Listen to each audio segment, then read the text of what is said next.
from Colombia and Peru. My name is Benjamin Simmons, and I serve as the head of the Green Growth Knowledge Platform Secretariat. Before we begin today's webinar, I would like to provide a few words of introduction. As many of you know, the Green Growth Knowledge Platform is a global community of organizations and experts committed to collaboratively generating, managing, and sharing green growth knowledge and data. Originally established a few years ago by the Global Green Growth Institute, the OECD, United Nations Environment Program, and the World Bank, the Green Growth Knowledge Platform is now a global partnership of over 50 leading international organizations, research institutes, and think tanks. We are delighted to be hosting today's webinar, which will explore a new green growth potential assessment tool recently launched by the Global Green Growth Institute. In particular, the presentations will focus on how this tool has been applied in Colombia and Peru, both countries experiencing considerable economic growth over the past decade and both rich in natural resources, particularly in the forest sector, which has come under increasing pressure due to the economic growth. Before introducing the moderator for today's event, I'd like to highlight a few logistical issues. First, we strongly encourage participants to raise questions to the speakers throughout the webinar. This can be done by typing your question into the chat box, which can be found on the right-hand side of the webinar dashboard. Your questions will then be submitted to our technical staff, who will then repost them to all of the participants or our panelists to address during the question and answer period. We will also be circulating a survey after the webinar concludes, and I would encourage you to complete it, as this provides us with really valuable feedback to help shape our future webinars. Finally, if you have any technical issues with the webinar, please email us at contact@ggkp.org, and we will help you troubleshoot. Now, without further delay, I would like to introduce our moderator for today's event, Dr. Derek Eaton. Derek is an economist specializing in sustainability and climate change with more than 20 years of experience. He was previously Vice President of Research at the Global Footprint Network, leading analytics on resource accounting and the implications for policy and sustainability solutions. He also previously served as Executive Director of the Center for International Environmental Studies at the Graduate Institute in Geneva, where he managed research on trade-offs and synergies between food security and biodiversity management. Derek was also a core member of the United Nations Environment Program's Green Economy team, where he oversaw and managed the integrating modeling assessment that UNEP used in their 2011 flagship report towards a green economy. Derek, I'm delighted to welcome you to today's webinar, and it's my great pleasure to turn the virtual podium over to you. Thank you very much. And welcome to all. It is indeed a great pleasure for me to be here to moderate today's presentations and discussions in the webinar. As Ben has indicated, I've been involved with the Green Economy, Inclusive Green Economy Initiative with UNEP already back in the early days, one might say. And it's just fantastic, I think, to see how this global community, particularly catalyzed and facilitated by the Green Growth Knowledge Platform, has really flourished over the last few years. So my thanks and compliments go to the GGKP and its staff, and it's just great to see that we have so much interest around the world online for today's topic. And just in reflecting about today's webinar, it struck me that when the Green Economy Initiative and the OECD's Green Growth Strategy were launched in the aftermath of the financial crises, now 9 years ago, there was very much a feeling that there was an opportunity at that time to take advantage of the historical circumstances to reorient economic development strategies and growth towards one that was more resource efficient and in harmony with sustainable natural resource management. And if we look at where we are now, some 8 years on, there has been considerable progress made, as we're witnessing today with the awareness and the activity going on, what we're going to hear about. But it's important to remember, I think, that for a broader community, particularly, say, of macroeconomic policy advisors, there's still much more we need to do. The world is grappling with a situation where policymakers, even in OECD countries, are confronted with the challenge of how to reignite economic growth, whether that were green or not. They're battling with challenges that monetary policy can no longer address. Fiscal policy is in some countries now finally being deployed, but there's there are long-term trends in terms of productivity growth slowdowns, demographic change, what have you, which pose fundamental challenges to macroeconomic policy. Unfortunately, there's a risk that the possibilities to, and in fact the urgency that we have to reorient those policies towards one that embraces our planetary boundaries and sustainability limits, that attention risks being lost. And if we're going to address those challenges and ensure that we do work to reorient macroeconomic policy, one thing that we definitely need are very concrete and practical tools that allow policy makers and policy advisors, policy analysts, to lay out concrete pathways to sustainable growth, to green growth, and a green economy. So I'm very much looking forward to the presentations we have today from the Global Green Growth Institute, from three of their staff on the green growth potential assessment framework, and including its application in Colombia and Peru. So we're going to begin with a presentation by Jan Stelter of the framework, and then we will move to presentations from Monica Parra and Aaron Dreher on its application in Peru and Colombia, or Colombia and Peru, respectively. And we'll follow that up with two discussants. And of course, as Ben has indicated, there will be time for Q&A after we've gone through all of the presentations and the discussions. So I'd now like to introduce Jan Stelter of the Global Green Growth Institute and request that he take us through this interesting and exciting framework. And I'm sure you're all as excited as I am to hear what he has to say, what this is about, and how this can help us unlock green growth potential in countries around the world. So, Jan, it's over to you.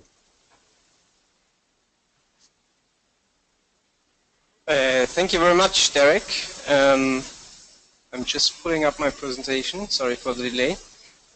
So my name is Jan Stelter. I'm an analyst with the Global Green Growth Institute here in Seoul, and I will be taking you through the methodological background and the conceptual background of the tool in the next few minutes. Before going too much into the details of the tool, I would like to give you a little bit of the background how the Green Growth Potential Assessment fits into the larger work of the GGGI. Basically, the way we are seeing it, we are looking at 5 different steps in which we support national administrations.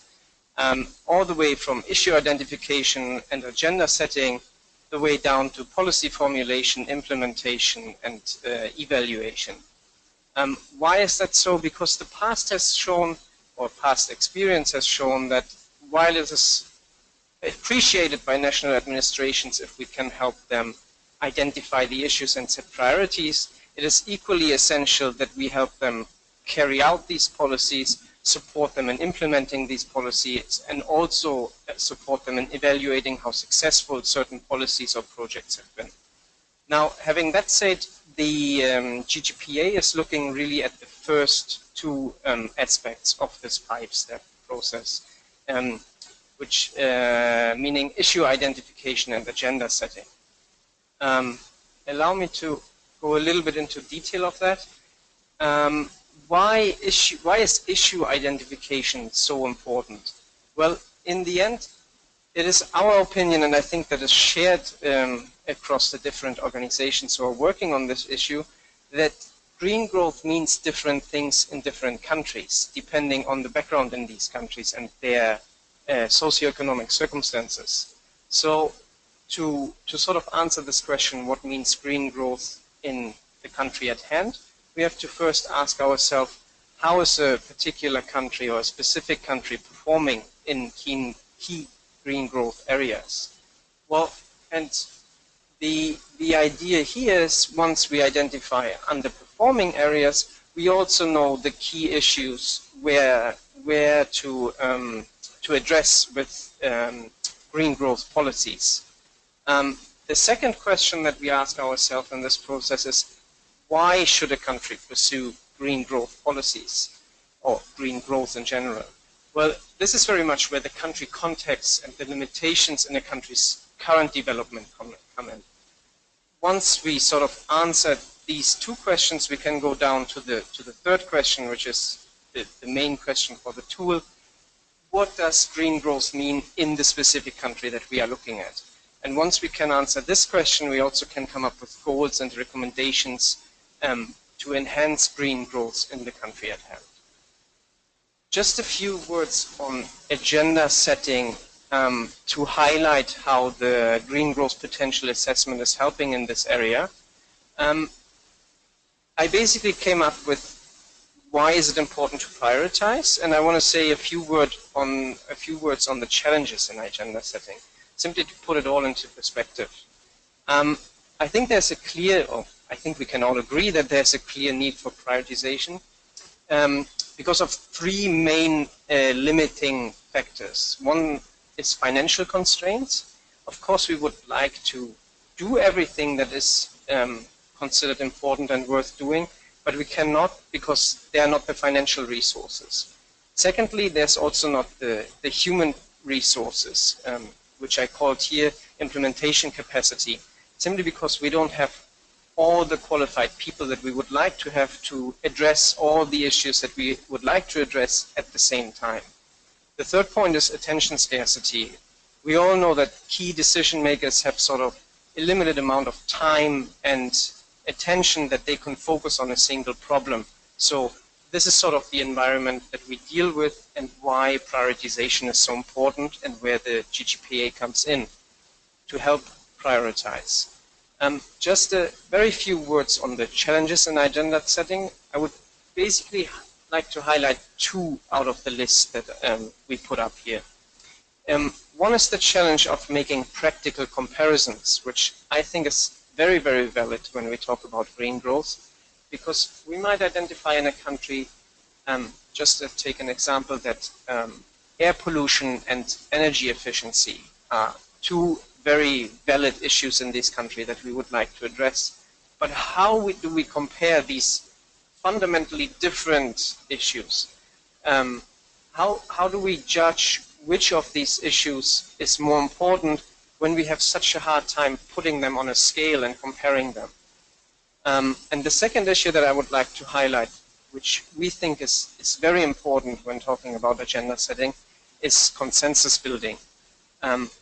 I think we all can understand the situation in a country where different ministries have somewhat different agendas, but if we really want a policy to succeed, to be successfully implemented and to get the right attention and financial resources, there's a clear need for consensus building among the stakeholders involved. Otherwise, the project, the policy, whatever we are talking about, will definitely be less efficient in its implementation.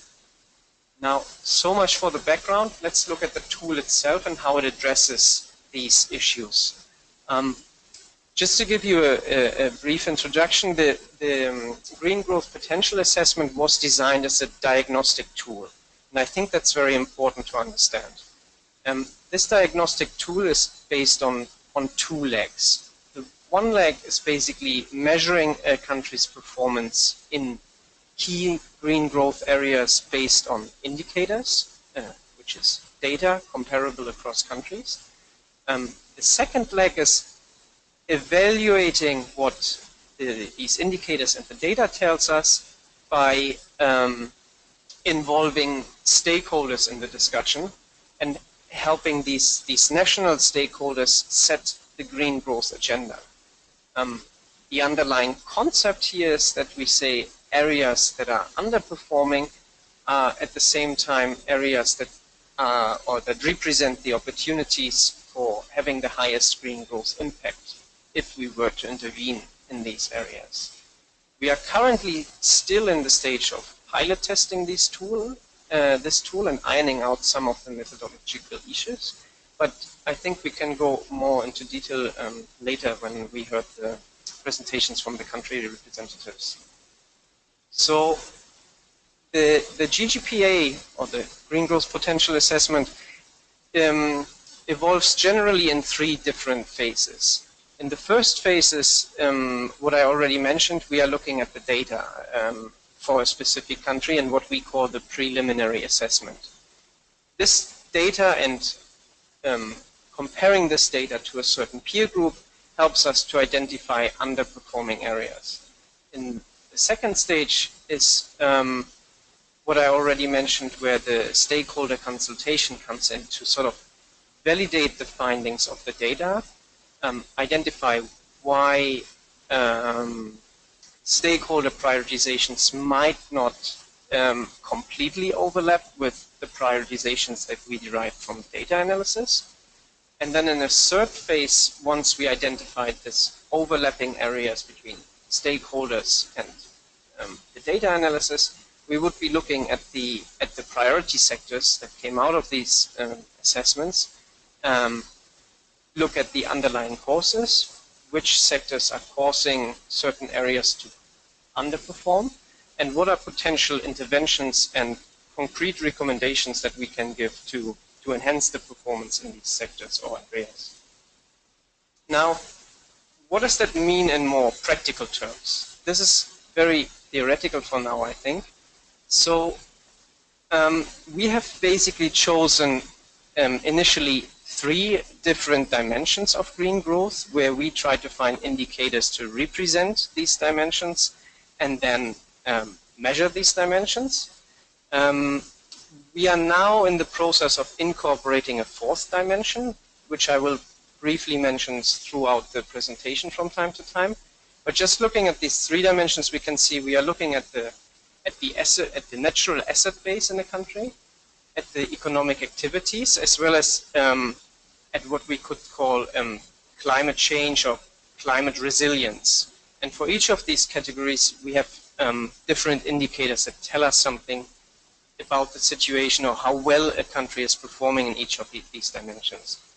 The 4th dimension that I mentioned, that we are currently integrating into the concept, includes the whole issue of social inclusive green growth. But there we are still in the process of ironing out the indicators, finding appropriate indicators and seeing how that would fit with the rest of the concept. Now, the way we organize the data and the way we are looking at the indicators is, as I mentioned, we do that in each of these 3/4 dimensions.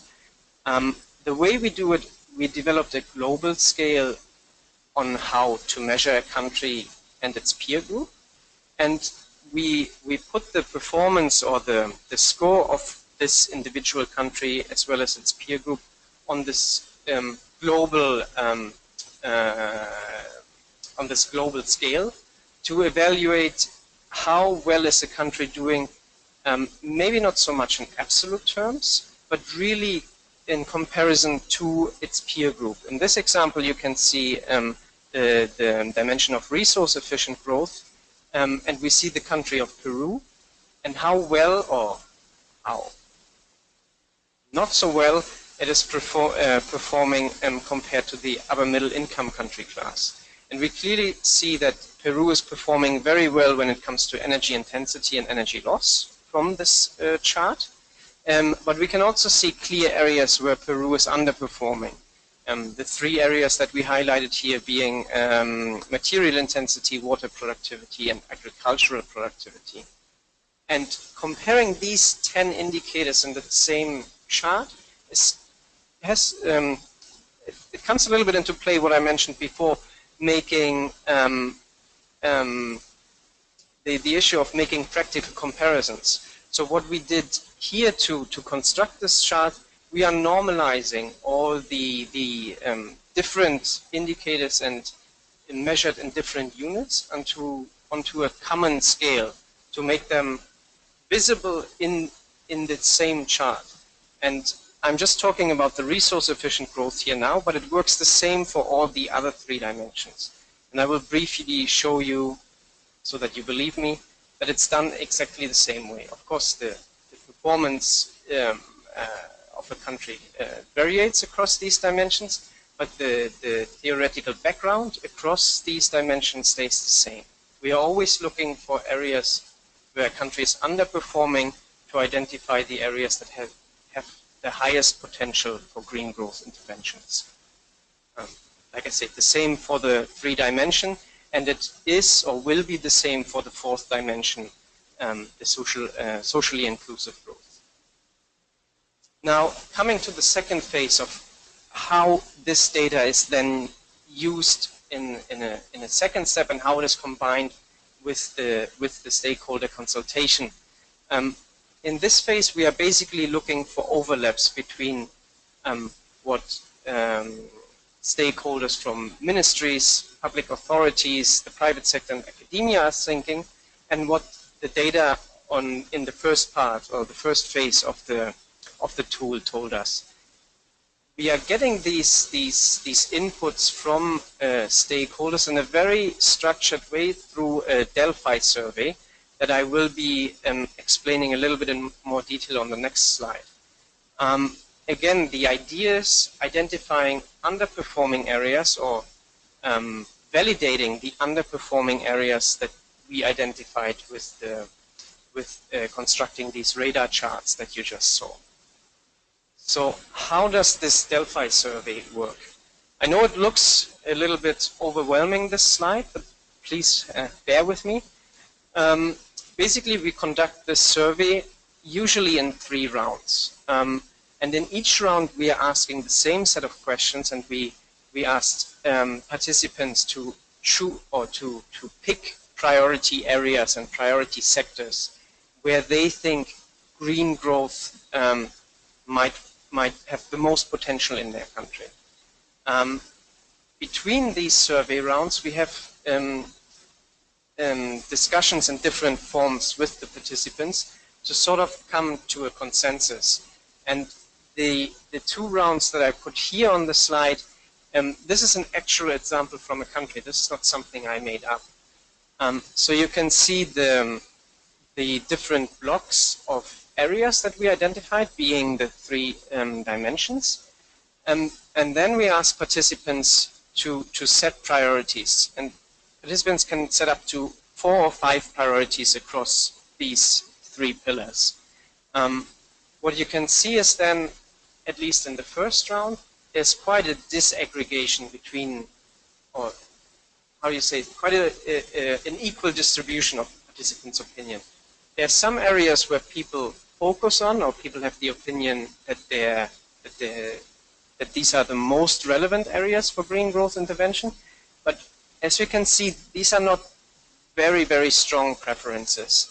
And what we can also see, I highlighted the areas identified in our data exercise, or that the data exercise would say these are the priorities, and we can see there's some overlap, but there's also some mismatch between what participants are saying and what the data identified. Now, looking at the right-hand side of the slide, we can see in the second round there's much more aggregation of opinion among participants after discussion.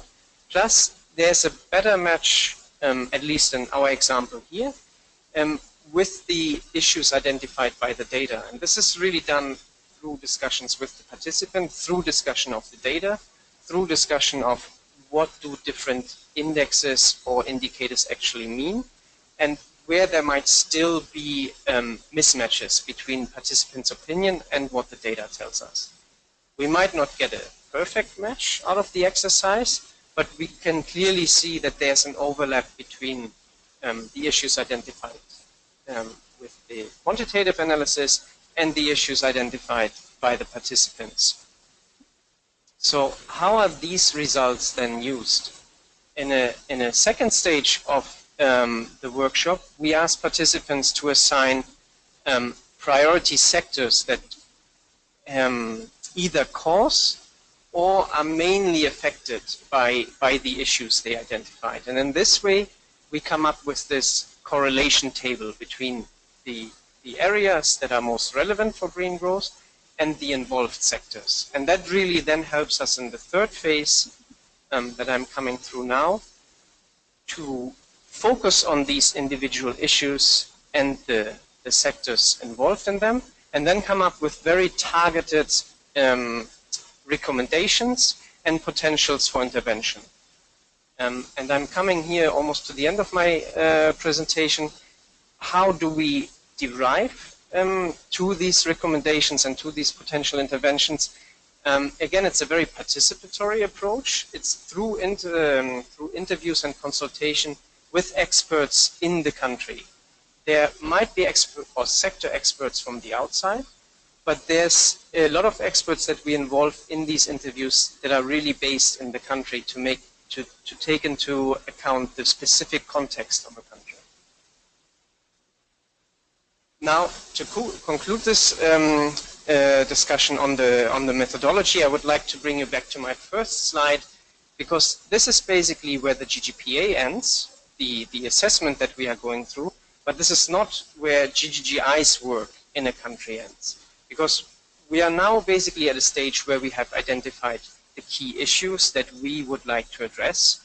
We have the necessary government buy-in and the government agreement to these areas, and we would now be coming, which goes beyond the GGPA, but which is still part of the work that GGGI does, to using these priority sectors and these recommendations to formulate policies, to help administrations implement those policies, and to evaluate those policies. Again, being identified on the basis of the initial assessment. So I thank you all for your attention. I'm sure we can discuss more of the details later on when we have the question and answer, and I'm happy to give back to our moderator. Thank you very much.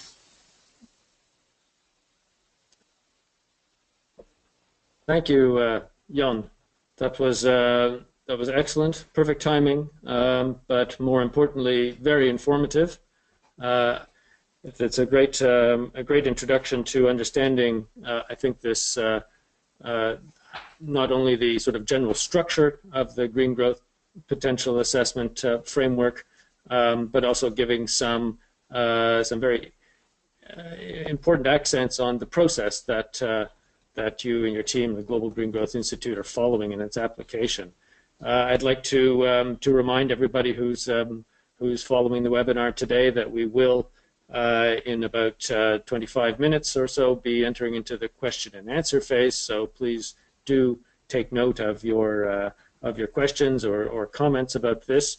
We're going to move now to a shorter presentation by Monica Parra of the Global Green Growth Institute's country office in Colombia, who's going to tell us more about the application of the tool in that country. So, Monica, the floor is yours. Thank you. That's correct. Thank you, Derek. Okay, so I'm Monica Parra, Economic Advisor in Colombia's team of GGGI. I will be talking about the Green Growth Potential Assessment, or GGPA tool, that has been pilot tested in Colombia during 2016. This study has been carried on under a partnership between GGGI unit and the Colombian government, particularly the National Planning Department of Colombia.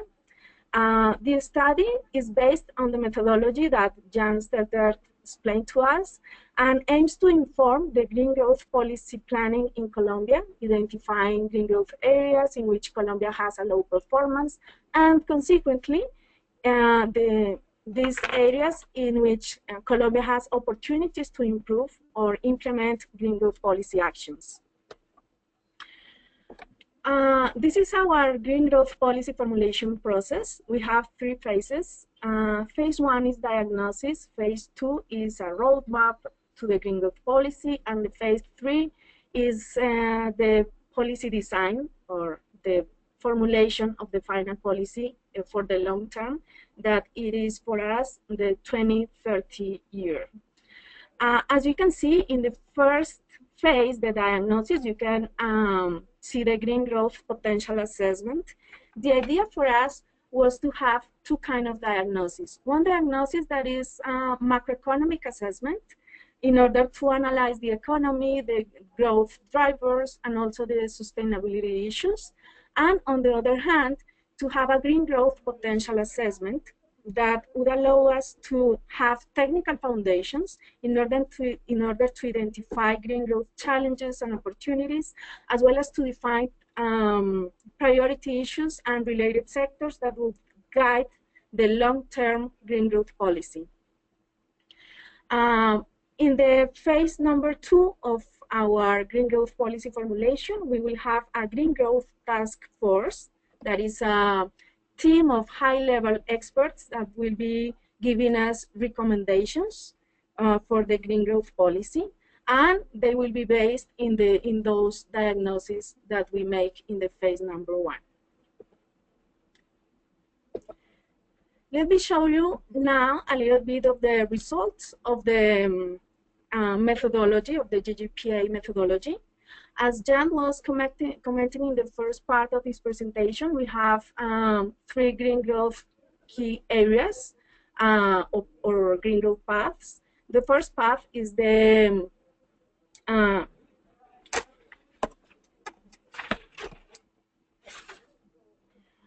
first path corresponds to the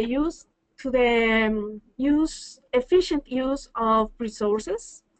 As you can see in the spider diagram on the right of your screen, for the case of Colombia, we have a very low performance in several areas of this green growth path, especially respect to the OECD countries, and in several areas we are underperformed respect to the middle income countries.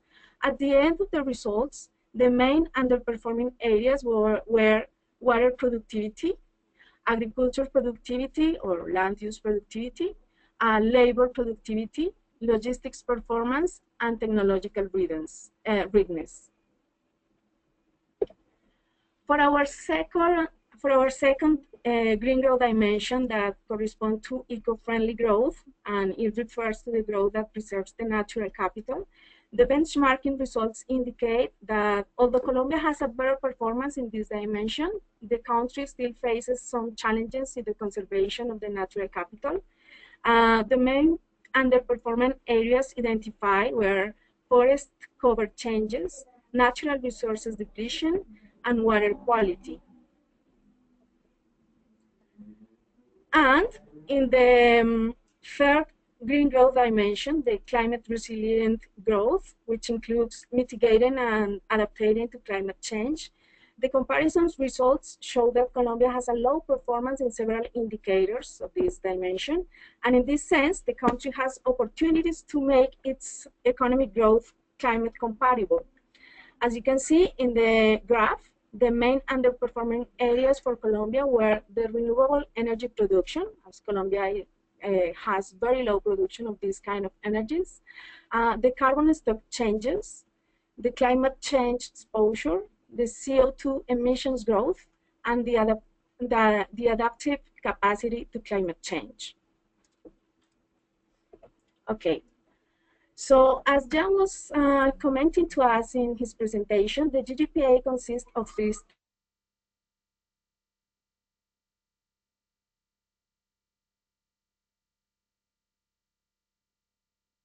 stages. First stage is diagnosis, that is made with the indicators that you saw. In order to carry out this validation in Colombia, we did a workshop validation with some representatives of the government. We invited also some members of the private sector and from the academy in Colombia. In the left side of the slide, you can see the results for the general validation workshop that was held in June the 30th. The first priority that was prioritized that day was the adaptive capacity to climate change, followed by agricultural productivity, natural resources depletion, water productivity, and changes in forest cover.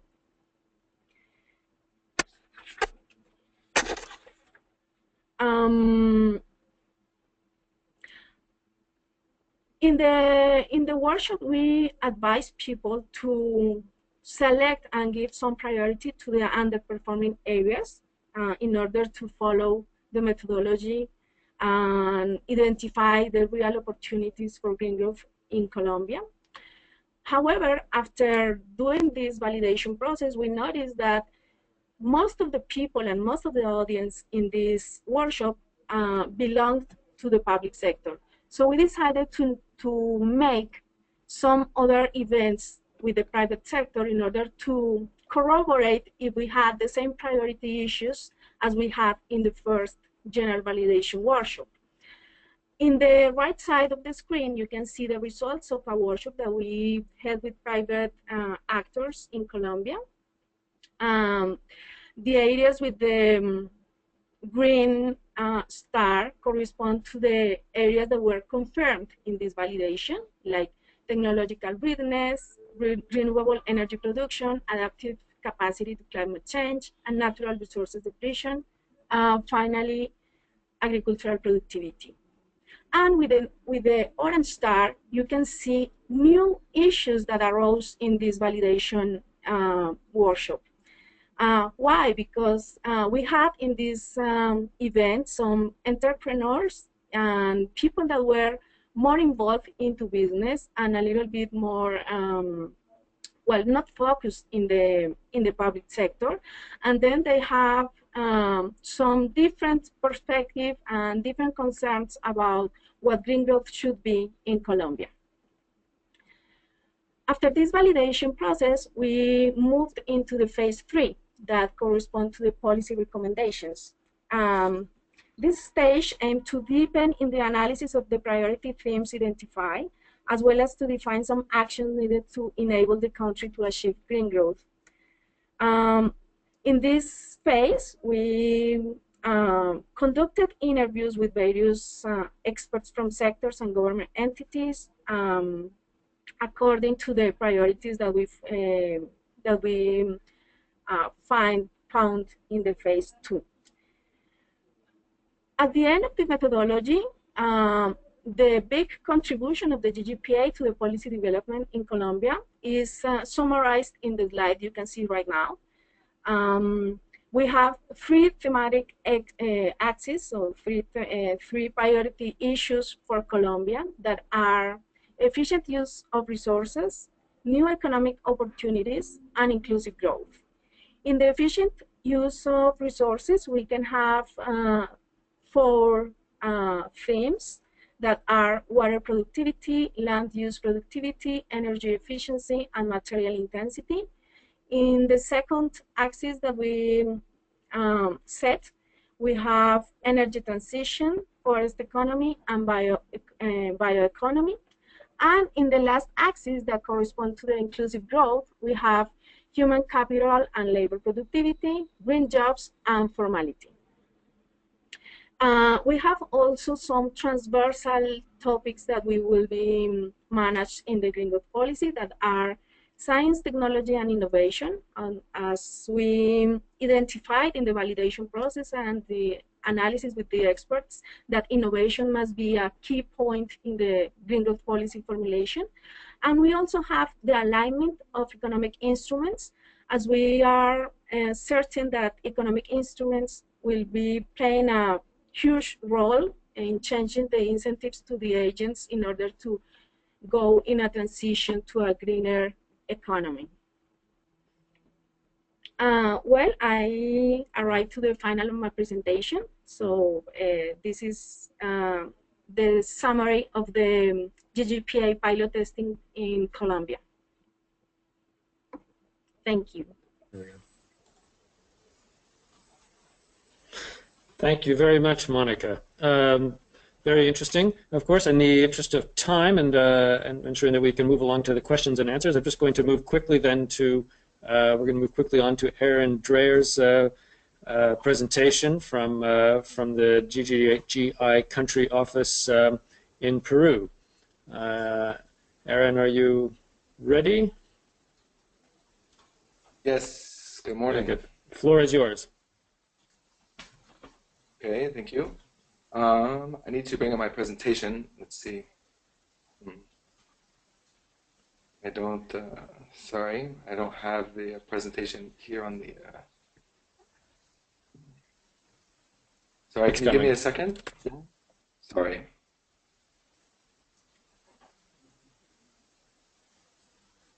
Okay.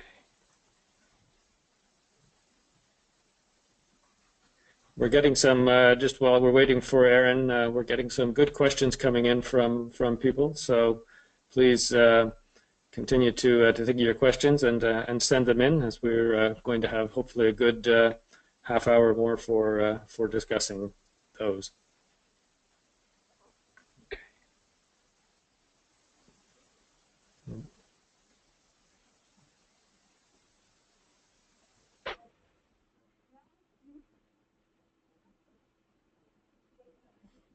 All right.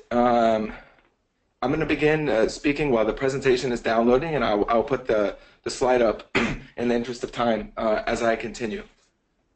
Okay. Can you see the slide moving right now?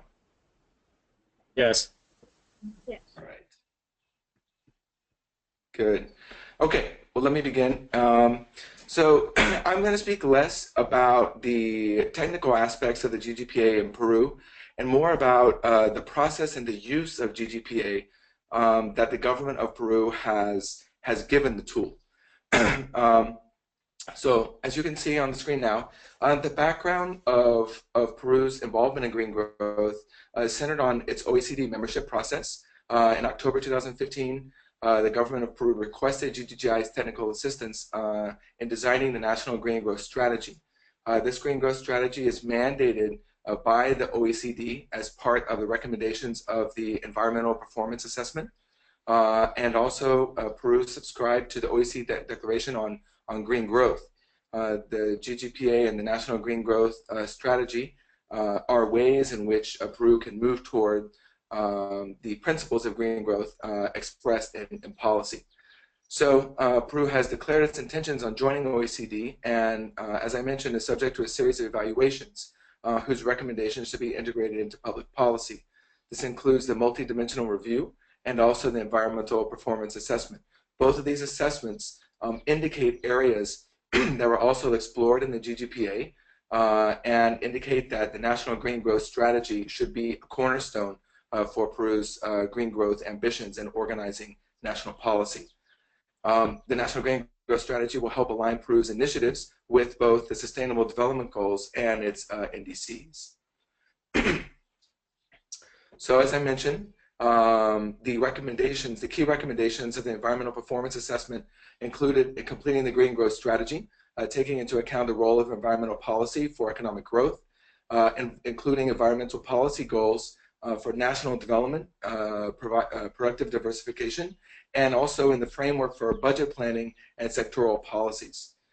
Finally, there is an emphasis on strengthening multi-sectoral coordination towards implementation of low-carbon green growth initiatives. All of these recommendations, the GGPA helps begin to consolidate and respond to these recommendations in its participatory approach, and also the recommendations that will subsequently be factored into policy. So here's a quick overview of the process that we've already seen in the prior presentations. In November 2015, we had initial GGPA presentation to the Ministry of Environment, who in the former government was charged with the National Green Growth Strategy. The government changed at the end of July, and we're currently working with the Ministry of Environment to define roles for the Green Growth Strategy. And there was a series of indicators that were researched, and then we had a first workshop in February 2016 with government and non-governmental actors, as was the case in Colombia. It's important to note that the GGPA, the first pilot country where the GGPA was deployed was in Peru. And so we had a bit of a learning process both internally and with the government in looking at the prioritization of issues and the approach, but also with the introduction to green growth and Peru's vision in general. And then the final phase was the interviews with different public and private organizations. And then we had the recommendations of formulation. We combined the recommendations with a knowledge sharing event with government representatives from Colombia, India, Indonesia, and Mexico to look at green growth policy and its application in different countries. So this is the main slide for the presentation. What I wanted to emphasize in the Peru case is that aside or beyond the technical evaluation and the areas that were prioritized, the government of Peru used the GGPA's diagnostic areas to develop policy objectives that subsequently became the objective areas for the National Green Growth Strategy.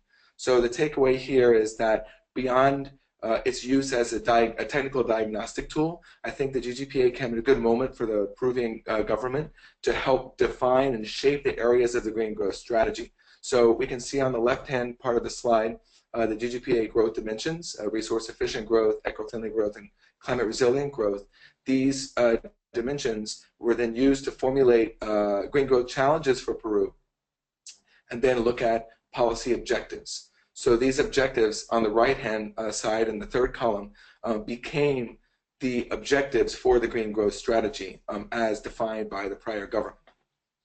Right now what we're doing is we're working with the new government to validate these objectives, but one thing we know is that these objectives are already aligned with the major areas that the new government also wants to address. So in this case, we also see the applicability of GGPA not with particular governments, but with the state itself in terms of having long range and macro goals that multiple governments could agree to. So in this case, lessons learned, while they may look a bit cliched, I think lead to the success of GGPA. I think that the broad involvement of actors from public, private, and academia were very important. We saw in the Colombia case that private sector prioritized different things in the public sector. And so I think that this mix of actors is important to arrive at a prioritization that has a lot of breadth. Also, I think that the deeper inputs from key sectors will affect the nature of the recommendations. So to the extent that you can have a series of sectors that are priorities and dive deeply into those sectors, your recommendations will be more concrete and helpful rather than sort of broad and general in nature. Also, the GGPA, I think, for us in Peru was useful as a focus point to involve marginal sectors or address the importance of politically sensitive topics in a diagnostic setting. For example, renewable energy in Peru is something that is a bit more controversial because currently the energy matrix is mostly gas and hydro. So investment in renewable energy, I think, is a second priority. But I think that the GGPA, as it has a more long-term focus, was able to put that into perspective and raise that as a priority issue. So those are the things that I wanted to highlight in terms of the use of the GGPA and its heavy involvement and buy-in by the government to look as a basis for the National Green Growth Strategy. Thank you.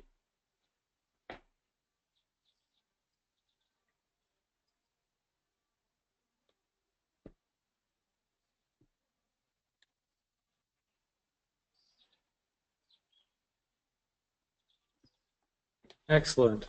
Thank you very much, Aaron. That was great. Very, I think you highlighted some particularly important aspects around the process and inclusiveness.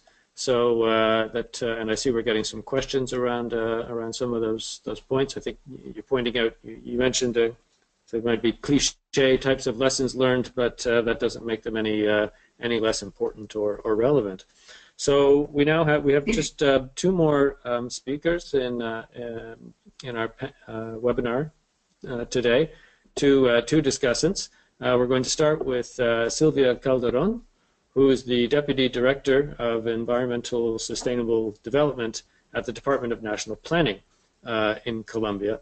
So she's going to have 5 minutes to provide her perspective, or the perspective of Colombian government on the application of the Green Growth Potential Assessment Framework in Colombia. Sylvia, are you online? Yes, I'm here. Can you hear me? Yes, the floor is yours. Okay, thank you so much for this invitation. As Monica was mentioning before, Colombia is going through a process of discussing in a very high level, but also with the input from the academy and the private sector on how can we take on a green growth long-term policy. So the GGPA has become a quite important tool in order to advance in the diagnostic that we have to make in order to make priorities in the discussion. And one of the main, I would say, benefits of the tool is to make people more concerned of the concept of green growth. In Colombia, people are more concerned about sustainable development, about probably green economy, and one of the main questions that everyone was asking, well, how does green growth come together with all these concepts? So the GGPA allow us to identify dimensions of green growth so people can become a little bit more closer to the concept, and this has been one of the main benefits of the discussion around this tool. Now, we have been working with this tool for a couple of months, and we have had probably a few discussions on how to improve the methodology and also what the lessons learned are from the discussion. And first of all, I would like to probably talk about local measurements. The methodology uses some international indicators.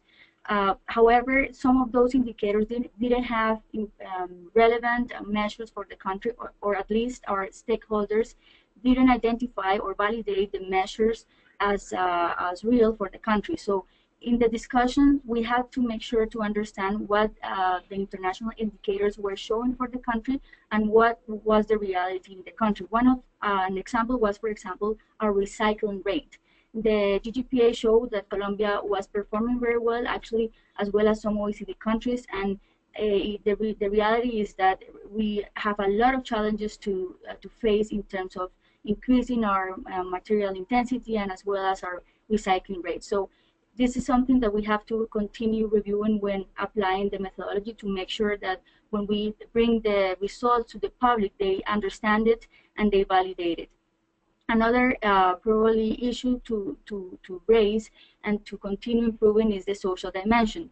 Talking about green growth in a developing country in which we still have a lot of challenges in terms of poverty, in terms of the informal economy, in terms also of having the human capital which is able to promote this green growth focus for the country, means that the social dimension is also very important in a green growth strategy.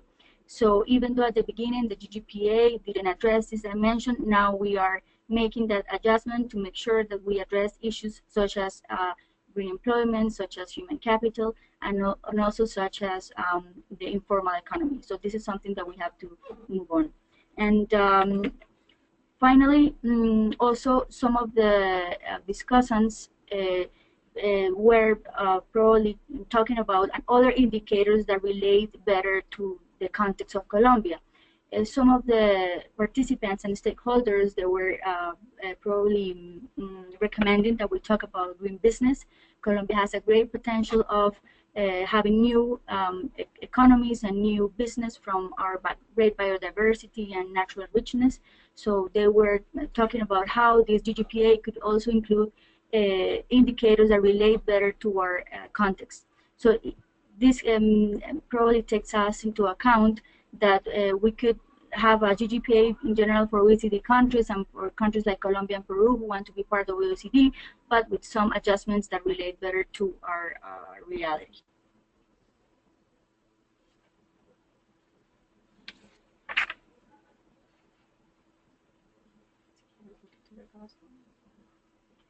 I think this is for now my intervention. Probably I'll be happy to respond some of the questions later on.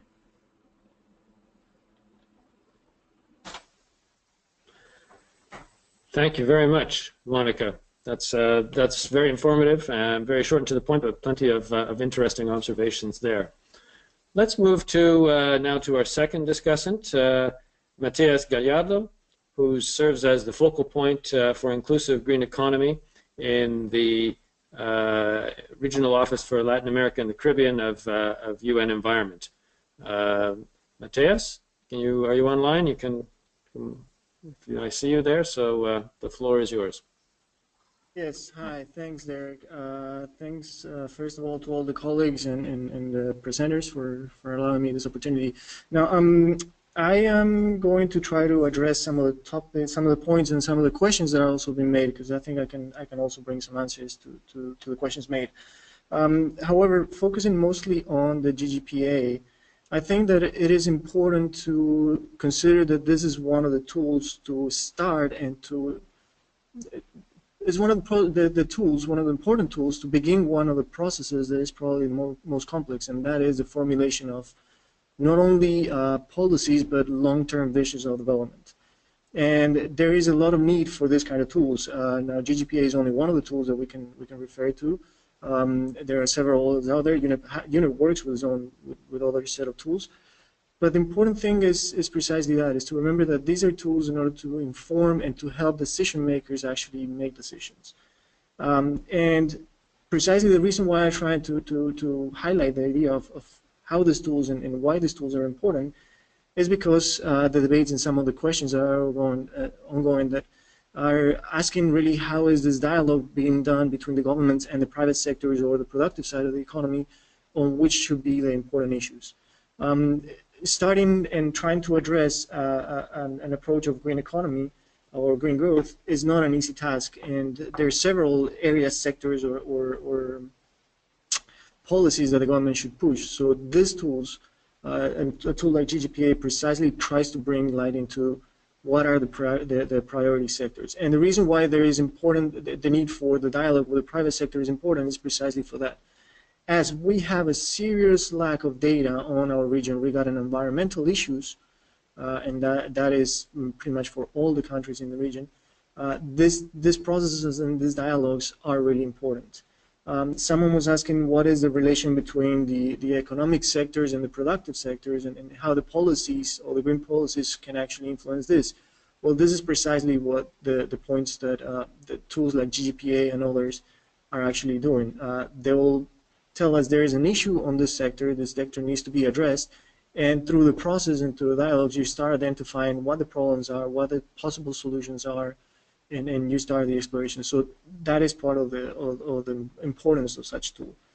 Now, regarding to the interactions and regarding countries as they were presented, we are working closely with GGGI on the Colombia case, and I have to say that we're progressing and we have really nice results on there, and the process just started, but there is a really deep and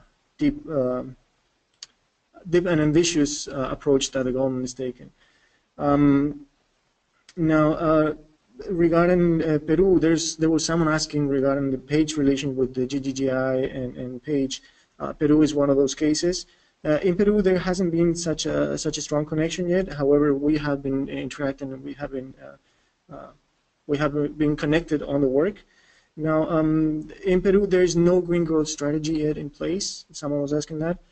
However, we know from conversations with the current government that the national institution that's going to focus on the creation of the green growth strategy. Now it's going to be the National Competitive Council, and we are on the process, and together GGGI and PAGE are on the process on negotiating and reaching out to the council and see how we can best serve the request. Now, this is quite important because there are different approaches. As we've seen, GGPA focuses on different types of growth, and we were seeing the resource efficiency, we were seeing the climate resilient growth. Other tools focus on different sectors, focus more on economic sectors, and that might be a difference, and that's why it is important to understand that there are several tools out there, and there are several tools that the governments can actually use and are using in parallel.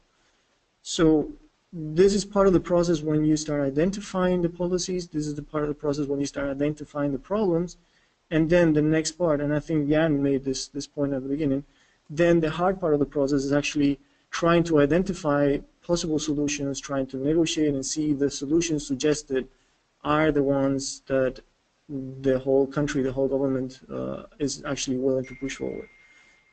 So I tried to address some of the questions, some of the things that were addressed, that were presented, but the main point is that there's a lack of data that makes these exercises really, really difficult, and these tools are just the beginning of a larger process that both countries and several other countries in the world are actually engaging on. Thanks.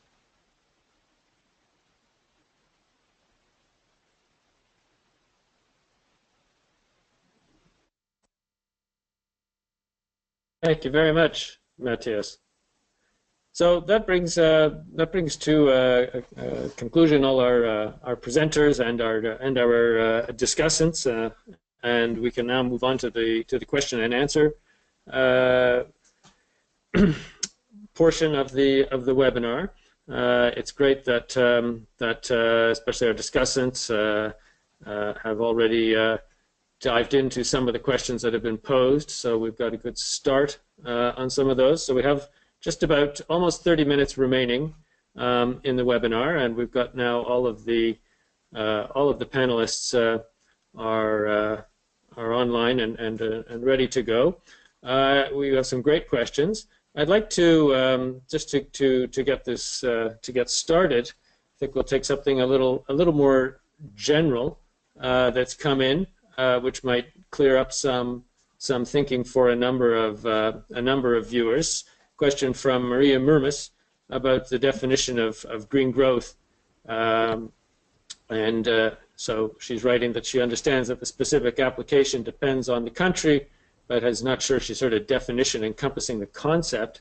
I'd like to turn this over to Jan to ask him to just to try and answer that quickly, but I would embellish the question also a bit more, because it's really about this framework in general for the green growth potential assessment. I see that there's very much an aspect of relative to peer, if you will, in the assessment framework and the way the indicators are constructed and put together, which would suggest that in looking for this green growth potential, we're seeing what in a sense could be seen as relatively low-hanging fruit in terms of either whatever it is, technology or interventions that changes in sectors or areas that could be realized because peer countries are already able to realize those. And so I'm wondering whether that's, to some extent, is there a risk of missing out some of the more fundamental changes that one might be looking for with pursuing a green growth strategy, which could require pushing the boundaries beyond, say, what even the best of class is doing, but which there might even be information about. So, Jan, would you care to say, at least in any case, give give an answer to the definitional question and any thoughts you have on how I've embellished it? Yeah, sure, very, very gladly. Well, starting with the easier part on the definition, well, I guess the most broad definition and the definition that we also use for the tool, and thank you for pointing that out, that I didn't even bring up a definition in the beginning. I think if we look classical development concepts, there was always a trade-off between environmental protection and economic growth. And I think in its most basic form, what green growth tries to achieve is sort of strike a balance between the two. Having economic growth, but not to the disadvantage or to the excessive degradation of environmental resources that we have seen in the past. So it's really about striking this balance and trying to have both at the same time and looking for synergies where growth and environmental protection actually go hand in hand. And maybe that also brings us a little bit to the original pillars of green growth and sustainable development, that then also includes the dimension of inclusive growth that we are currently trying to embed in the tool as well. I hope that addresses the question on definition. Coming to the peer group comparison, maybe it's worth mentioning, I mean, we are not the peer group chosen to which a country is compared. It's flexible. We could compare a country to the geographic region where it's situated. We could compare a country to another individual country, which we might actually be doing in the case of Laos that we are working on right now, because the government actually requested that. In the case of, I think it was Peru, if I remember correctly, and Aaron might correct me on that, Peru requested to be compared to the high middle income countries, but also to the high income countries, because of this aspiration of joining the OECD. So there is this element in there comparing sort of to the peer group in which you are situated, but also comparing to the group that you aspire to be in. And I think Peru was the first country that did that, but I think it was Nepal now where we had the latest GGPA that also requested that, because there's the longer term strategy of the government to become part of the low middle income group countries. So for them it was also very relevant. The question of exceeding and sort of becoming the first of its class, I fear we are not there yet, because often we realize already looking by the next higher peer group, or the next higher income group, if you want it that way, it already dilutes the focus, because suddenly you don't identify 2 or 3 issues anymore, but suddenly, let's say 8 to 10 different issues become a priority because the country is sort of underperforming in this area. So it's an exercise we are doing, but I'm not always sure it really helps us to put focus and to set priorities. Good. Well, thanks very much for that. We have a number of questions that relate to, I think, the process involving the stakeholders, which is clearly, at least to me, one of the very clear strengths of this framework. So I'd like to move to those, and then some of those, and then perhaps we'll come back to some more specific questions around indicators and methodology. So we have a nicely posed question from Edwin Muchapondwa. Does it ever happen, he asks, does it ever happen that major groups of stakeholders disagree on the priority areas? For example, public stakeholders versus private stakeholders, and what do you do in that case?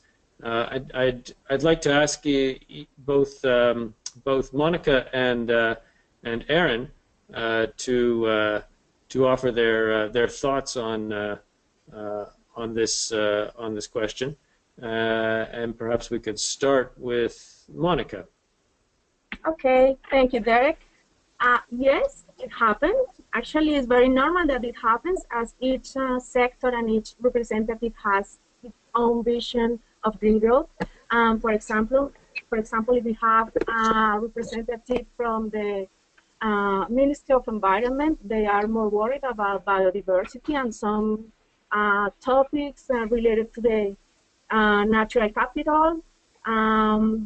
And on the other hand, if you have a representative from the private sector, they're going to be more worried about material intensity, CO2 emissions, or maybe waste generation. So yes, we have a huge variety of concerns about green growth, but that's why the Delphi surveys are so useful to define priorities, because with this method, we arrive to a consensus among the experts. They have to do several rounds of surveys, and with those rounds of surveys, they arrive to a consensus on some top priorities from green growth. As I mentioned maybe in my presentation, we had this concern that in our first general validation workshop, we had a majority of the audience belonging to the public sector. And we were worried that maybe this was not entirely the position of some of our private stakeholders. So we conducted 2 more workshops with the private sector in order to confirm these priorities. And we found out that actually we had similar concerns, but in some cases, it opened us our visions of green growth to new topics, as material intensity, that is now in our focus of the policy. It is the case also with labor productivity, that was not very prioritized in the first validation workshop, but after talking to the private sector agents and after having these additional events to the first workshop, we have those new concerns and new themes to be prioritized in the policy, and were very important technical inputs in order to formulate the green growth policy in Colombia. Good, interesting. So I think it's you're highlighting the importance, Monica, of the Delphi survey approach, which of course, but not everybody, not all our viewers might be familiar with that with that technique and how it actually is designed to build or elicit consensus among those said the stakeholders or the participants. So, but with that in mind, perhaps Erin, as you answer the question, you might inform some of our viewers a bit more about that, Sure. or your own reflections in any case on the question. Sure. No, I mean, I won't repeat the responses from Colombia because I think they all apply to the Peru case. The disagreement, I think, is normal. One thing I would submit before explaining a bit of the Delphi process, which is very dynamic and I agree helps a large group arrive at a consensus, is that I think that the dimensions of the GGPA, one of the dimensions is resource efficient growth. And I think that we might have had the same problem had, you know, I would also say that Peru, we had a large majority of public sector in our workshop, and with a minority of private sector. But even among the public sector people, there was sort of a tug of war between more of the sort of natural capital focus versus the productive focus. And so we had that disagreement even among the public sector. And I think that the breadth of the GGPA allows for that debate to be held in a constructive manner instead of people saying, well, you're not even including things like production or material intensity. And so I think that on one hand, the tool does allow for that debate to take place. And with the Delphi, essentially what happens is that in real time, the participants have a small device that allows them to express their opinion. So as the prioritization takes place, people are able to see the priorities in real time. So when the first round goes up, and if there's a huge emphasis, for example, on natural capital, obviously people who favor some of the more private sector issues such as labor productivity, material intensity, the second round, you will definitely see things sort of pull in that direction. And so the tool allows, since it's real time, for that sort of consensus to be built. And so there are 3 rounds. The way that we did it, at least, was 3 rounds. And since it is such a dynamic way to do things in real time, it was also a very big hit for the participants because they could see things evolving. It wasn't, send us an email and we'll get back to you, or it occurred, over the course of half an hour and created a lot of enthusiasm among the group. Thanks, Aaron. Perhaps actually just to follow up still on this point, Sylvia, from your perspective in Colombia, would you have some comments to this question about the potential disagreement between the stakeholders and how you've seen that play out in the use of the GGPA, in Colombia? Yeah, definitely. Well, the disagreement that came up in the first workshop was very important to identify the fact that the private sector had to participate all along the process of constructing a green growth long-term policy. The private sector at the end will benefit and will also bear some of the costs of Colombia changing its course into a more greener and sustainable economy. Therefore, it is very important that they not only point to the fact that they have the best opportunity to benefit, but also how can we, in a very small way, start making the changes. So the disagreement at the end was very important to make sure that our policy is validated across many different stakeholders, and that will make sure that its implementation will be more beneficial, and also will have the best benefits for everyone. Great, thank you. And I'd just like to swing back to Aaron again on one of the parts of your last comment or reply there, Aaron, was if I understood you correctly, there was some tension in the Peruvian case, or at least some differences in priority, or sort of where stakeholders saw the priority in a green growth potential between, on the one hand, sort of natural capital issues and sectors versus more the traditional productive or industrial part of the economy. It just made me wonder, is there a necessary trade-off there, or is it not in fact possible to have, say, a green growth strategy that has sort of equal footing on those two pillars, or two dimensions, if you will? Mm-hmm. No, yes, definitely. I mean, I think that there is a green growth, the ability to have a green growth strategy that gives importance to both of those dimensions is very possible.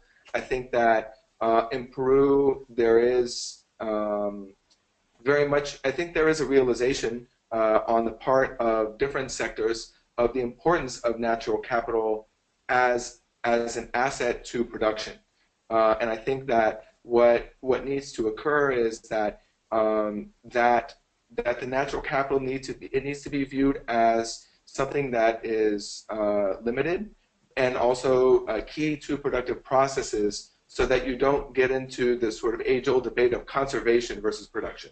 And it's a matter of sustainable use. And so to that end, I think that if you have a focus of sustainable use of natural capital, it's more of a productive discussion, both among the different sectors, and how that translates into a policy so that it gives equal weight to both aspects of natural capital and the productive portions of the economy.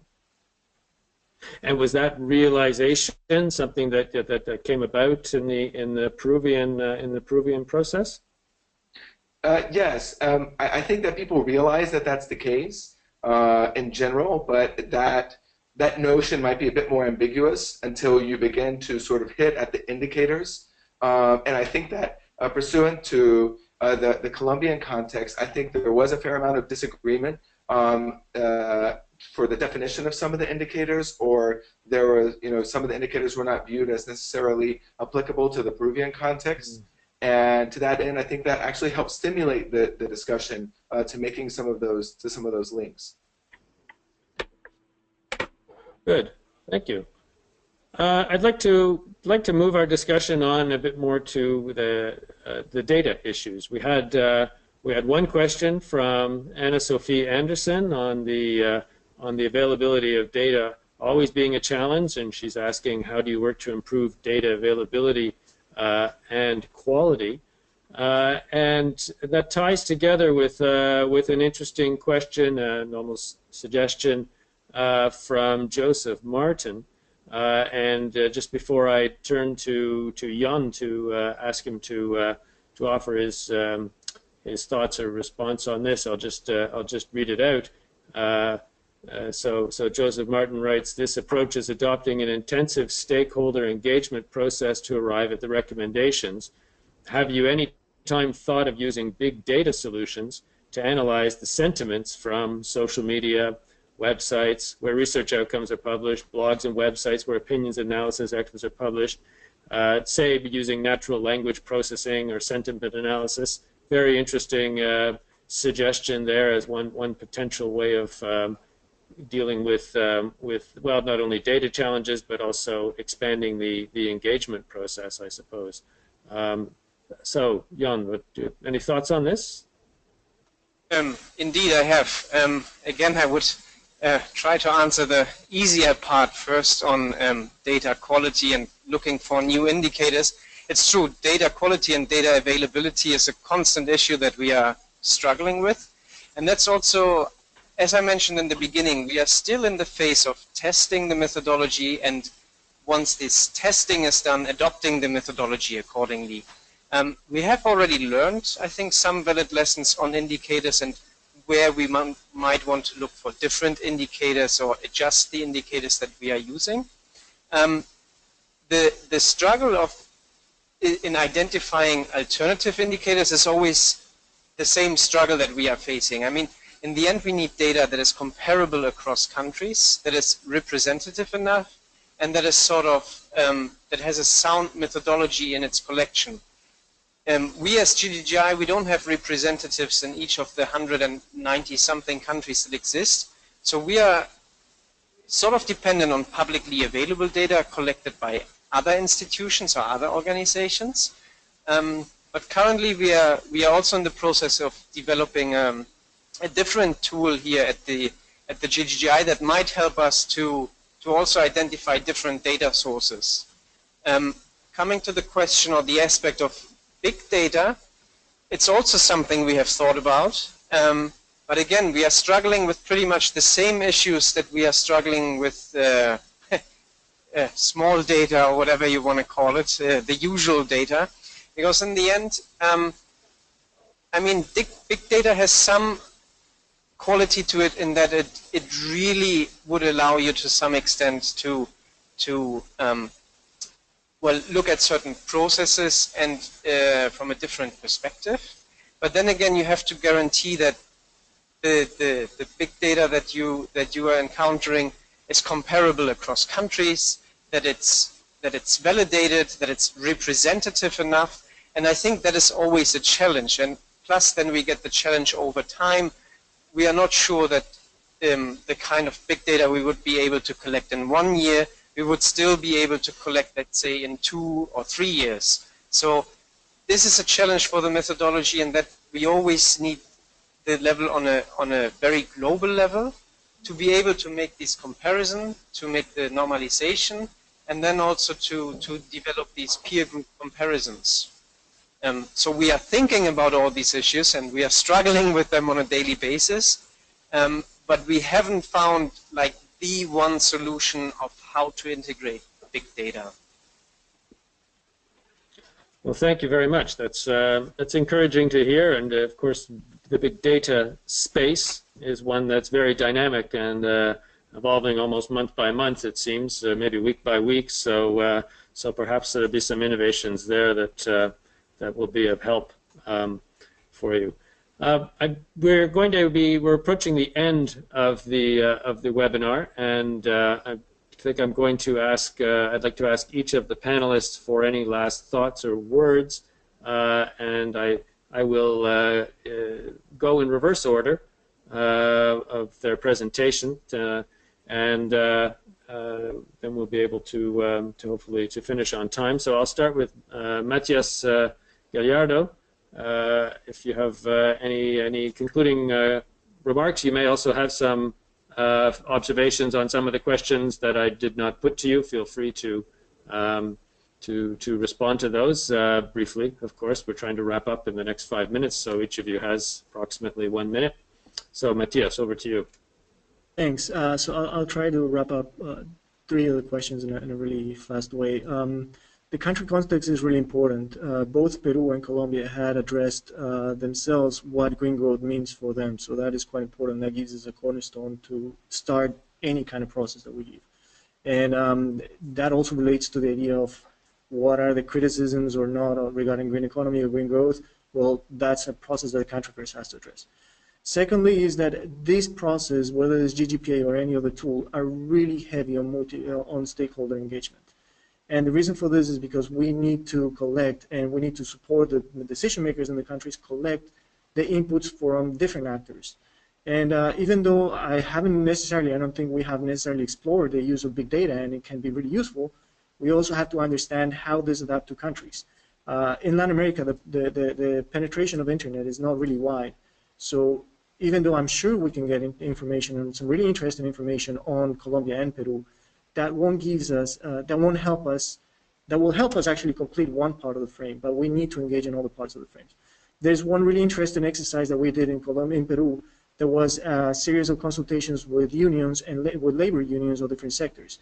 Now, this is another part of the information, another part of the sectors that you have to engage as well. So these processes are really strong on stakeholder intervention because we need to provide and we need to help governments address the different questions and the different requirements or demands that they're going to face in order for the public policy to be successful and to be properly implemented. Thanks. Good. Thanks very much, Matthias. Move to you, Silvia Calderon. Yes. Well, I just wanted to say that GGPA is a simple tool. It's participative. It's based on evidence, and it's a very interesting tool in order to advance in a diagnosis of what green growth means for a country, and it's flexible enough that you can adjust it to the context of each country. So I definitely recommend. Thank you. So a sounding endorsement from the government of Colombia. Moving to you, Aaron, now, please. Sure. I would just make a quick and important distinction, I think, between data and information. I think that there's a wealth of data in Peru on many things. I think that came out in the workshops. There was a lot of suggestions for different indicators and different information, and I think, different data. But I think that the importance of the GGPA is that is the comparative analysis that it does. And it's a starting point, as was mentioned by some of the other discussants. And I think the value is that it doesn't delve into that deep detail, but rather hits at a comparative analysis with information that is synthesized and allows the decision makers to see something very graphic that provides a good starting point. And so I would just, I guess, warn against seeking all of the little pieces of data that might inform and seek information that can help us, serve as a starting point, which I think is the value of the GGPA. Excellent. So emphasis on its pragmatic value and particularly as an information source. Monica, some final thoughts? Yes, well, definitely the GGPA was a very important tool for us in order to guide the long-term green growth policy. I would highlight 2 aspects. One of them is that as a developing economy, we have some issues in the economy that are not very well reflected in the indicators, like informality in the economy, and that's very important if you want to find a public policy. We also are trying to conduct a prospective analysis on these green growth variables as a complement to the GGPA, because GGPA is very focused on the present and the past performance, and we want to know and to think how would be the Colombia's performance in some green growth variables for the future. That's all. Very good. Thank you very much. And we're just about out of time, but over to you, Jan Stelter, at the Global Green Growth Institute. Any final comments? Yeah, just one very quick thing. I think we should keep in mind, as it was pointed out by the other speakers, that the GGPA is meant as a diagnostic tool. It doesn't have all the answers to all the green growth questions that are out there, but I think it combines two very important elements. It helps to identify issues and to prioritize those. And on the other hand, it helps for governments to buy into the process, because thanks to this stakeholder engagement and to the engagement with governments and private sector and academia throughout the process, I think stakeholders in the country, they get the feeling that they own the process of this assessment. And I think that's something very important, that this is not something we bring in from the outside, but that people in the country feel this is useful for them and they are really contributing to this assessment. Excellent. I couldn't agree more. I've been very much impressed with that aspect of the GGPA, the Green Growth Potential Assessment. The way it is actually almost building a stakeholder base, or if you will, support in an inclusive manner for a green growth strategy. So we've reached the end of our time. I'd like to thank you all for our panelists for speaking and participating so actively. I'd just like to point out that the webinar was recorded and will be uploaded to the GGKP website. And if you have any further questions, you can email the address that's showing, and the GGKP will be asking you to complete a survey. So I'd like to thank our panelists from the Global Green Growth Institute, the three of you, as well as Silvia Calderon from the Colombian government, Matias Gallardo from UN Environment. I certainly also like to thank the GGKP Secretariat, to Ben Simmons and Reina Gashumba for their organization and technical support. I found this a fascinating webinar. There are plenty of some questions that were posed. If you didn't have an answer for them, I hope you feel you have access on the GGKP website to find even more information about this, about the framework. And I'd like to thank you all for following the webinar today and wish you a good day. Thank you. Thank you. Bye-bye. Thank you. Goodbye.